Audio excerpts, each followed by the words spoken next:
Hey guys, what's up? Welcome back here to today's episode of Intuitive Angling. And man, I really appreciate you guys coming by the channel to check the video out today. Always grateful for that. And guys, today we're going to debate the question, does a cancel culture exist within Bassmaster and MLF towards the competitors there? I'm going to give you guys my thoughts on this, but more importantly, after we get done explaining this, I'd really like to hear you guys' feedback on what you think is going on here, and if it's right or wrong, and sort of get a debate going, a little conversation going on this topic.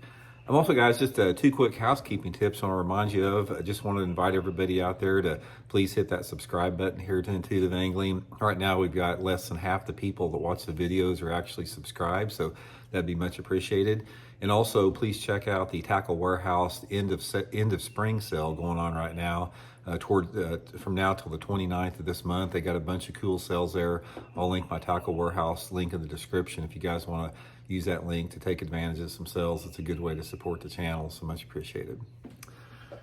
Okay, guys, this has been going around, or not going around, but this has been part of fishing for a long time. But we've really seen an acceleration sort of in this whole topic of cancel culture, especially around the James Watson issue. If you guys, watch or follow fishing, you're aware that James Watson is a MLF Bass Pro Tour pro, and he got some pretty significant fines and basically some huge limitations put on him by MLF for some statements that he made that were sort of derogatory towards the organization. That's probably the most famous case that's come up recently. But there's also a lot of lesser ones, because I've been in contact with a lot of my pro buddies that fish the tours, and pretty much all of them have the same thing. It's like everybody out there is afraid to really speak their mind about certain issues out there, because they're afraid that they're going to get some type of a ban or some type of a retaliation from the tournament organizations that may feed over into their relationships with their sponsors, simply because they're voicing their opinion on an issue. Now, this is a pretty complicated topic. It's not really as clear cut. I don't think there's anyone out there that's a true American that does not, stand up for our First Amendment right to free speech out there. So it's like a delicate balance there between free speech and then interacting with a business. But here's the difference, what we have in tournament fishing cancel culture with the organizations versus something else. Now, make no mistake about it, guys, tournament pros, tournament bass anglers are customers of the tournament organizations. They don't work for the tournament organizations. They subsidize the tournament organizations. Every one of those pros that fish the tour level events, they're coughing up over $100,000 a year to the tournament organizations through entry fees and just the expenses going to the tournaments and all that type of stuff, just to compete. They are customers. The Bassmaster Elite Series pros and the Bass Pro Tours, they're customers of MLF and Bassmaster. They're not employees. They're not obligated. They are customers. And so that puts that in a different light there. It's not like these people are employees of a company that are saying something bad about the company and undermining the company's ability to, market their products, whatever. These are customers that are voicing their opposition to usually some type of a rule situation or some type of a policy situation. And the thing about this, and it even goes over like to my channel here, because guys, I have a bunch of people that I have to cancel by banning them from my channel or just blocking them from my channel, because they just have a bunch of hate speech. They come in there and they just freaking cuss me out, cuss my family out, vitriolic, and they will get blocked.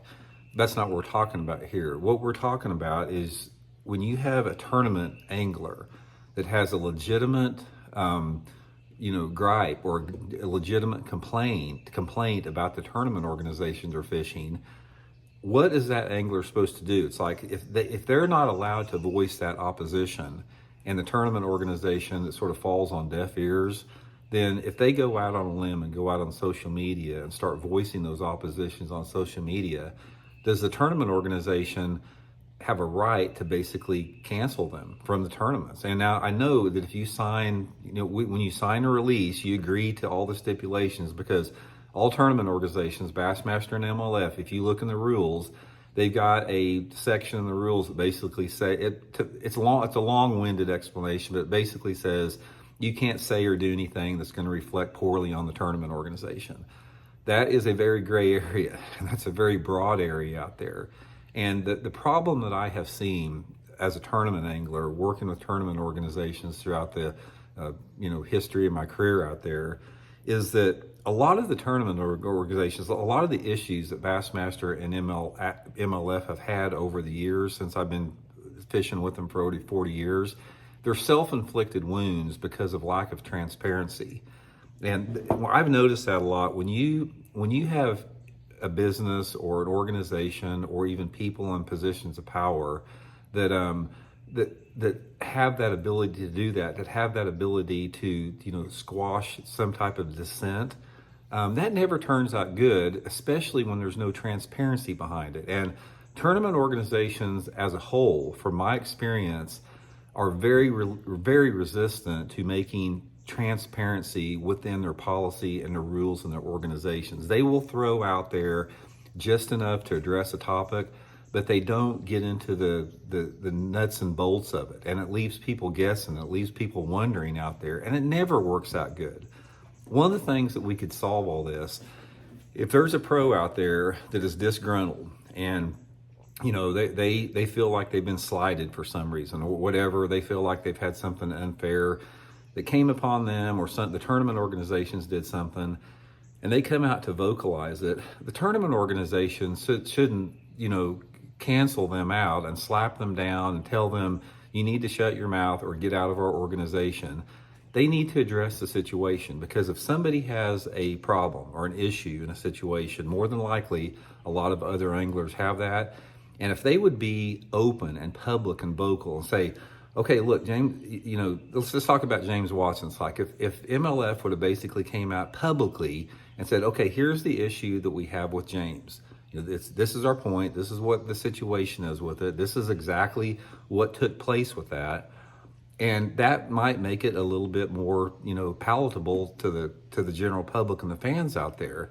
But at what point do you have to say to a competitor that you need to keep your mouth shut or you're gone?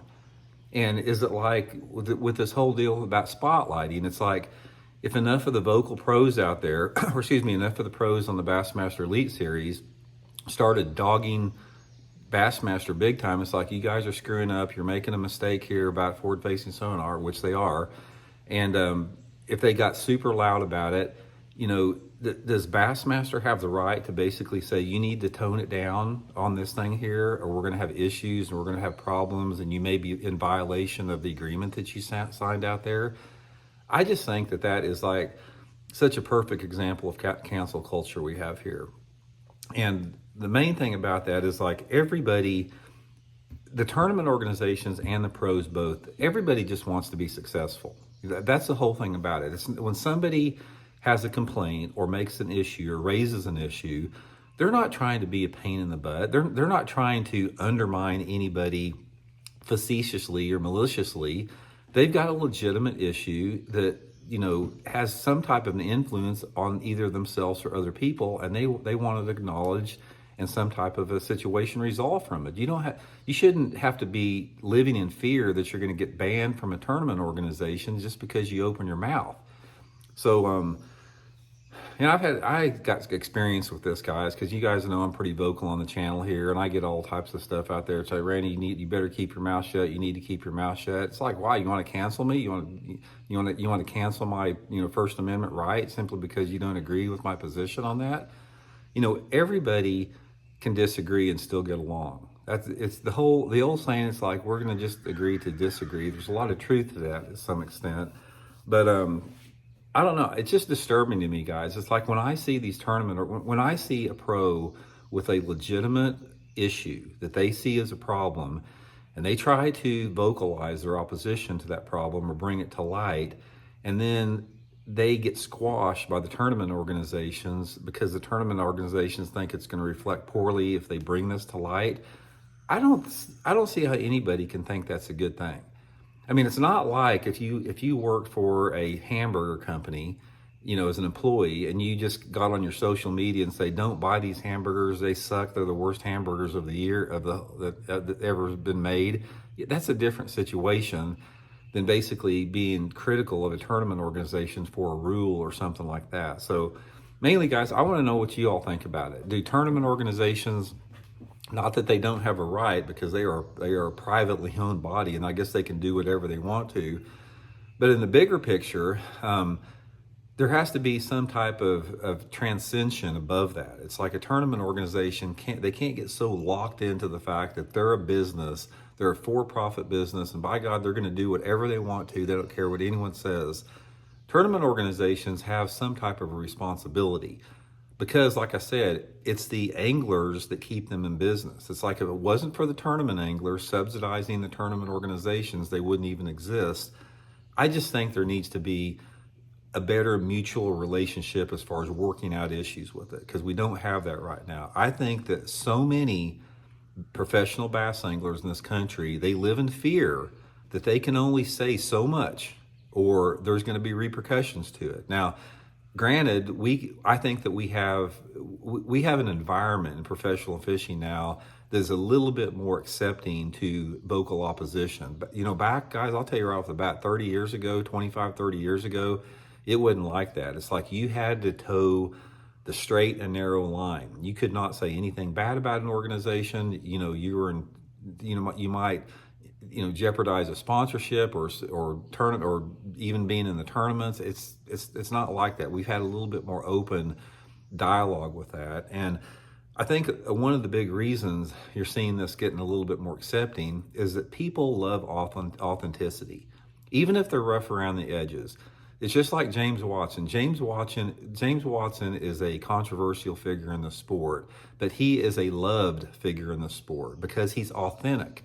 Now, I'll take James Watson any day of the year. I don't care what, if James Watson, just insulted me or whatever, I will take somebody any day over the year like James Watson versus somebody that tries to be a company man and toes the line and is insincere and is basically just, some type of a spineless bootlicker, that we've seen out there. There are those people that exist as well. So I think if the tournament organizations would realize that, it's like if you let people be authentic and you let them voice their opposition, and you are seen by the public as an organization that is secure enough in its own existence that they will allow that to go on, I just think the stock and the value and the respect within those organizations would increase tremendously. Now, if there's a rule issue, that's fine. Let's talk about it. Let's hash it out. Let's figure out the advantages and disadvantages of it. But don't, cancel somebody because they make a vocal opposition against, some type of a rule change out there. I'm sure if I was fishing the Bassmaster Elite Series, that as vocal as I am about it, I'm assuming I'd probably get some type of a blowback on it, or even if I was fishing the Bass Pro Tour.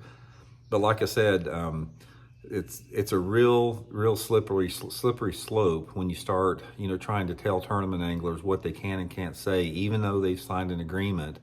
I don't think it's a good look for the tournament organizations whatsoever. But anyway, guys, give me your feedback. That's the main thing I wanted as viewers and as spectators and as participants in the sport of professional fishing. You guys let me know what you think. What is your opinion on this obvious cancel culture that we've been seeing within pro fishing over the past few years? So anyway, guys, hope you're well. We'll talk later.